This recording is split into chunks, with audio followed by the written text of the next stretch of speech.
अस्सलाम वालेकुम नाज़रीन, नवां ॾिसी रहिया आहियो चार JDO न्यूज़ ऐं आऊं आहियां वज़ीर उन्नड़। ख़बर शामिल कयूं था यूसुफ रिंद जी।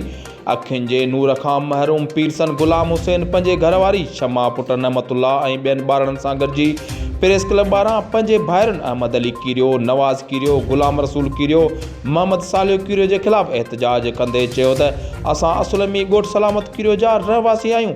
असांजो वालिद अलाह बचायो कीरियो काफ़ी साल अॻु में फ़ौत थी वियो आहे।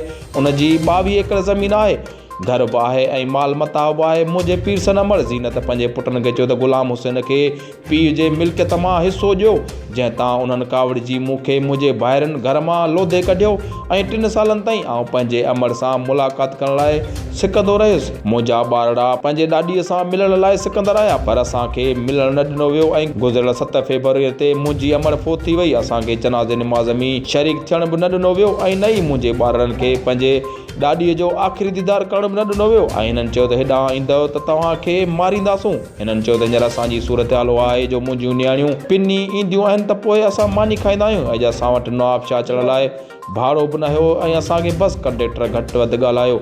गुलाम हुसैन कीरियो ऐं हुनजी ज़ाल शमा मासूम ॿारनि रोईंदे चयो त असांखे इंसाफ़ ॾिनो वञे ऐं शरीयत मूजिबि ज़मीन चौपाए माल ऐं घर मां जेको असांजे सही में अचे उहो असांखे वठी ॾिनो वञे ऐं असांखे तहफ़ुज़ फ़राहम कयो वञे। चार JDO न्यूज़ में फ़िलहालु एतिरो ई। वधीक ख़बरुनि अपडेट लाइ ॾिसंदा रहो चार JDO न्यूज़।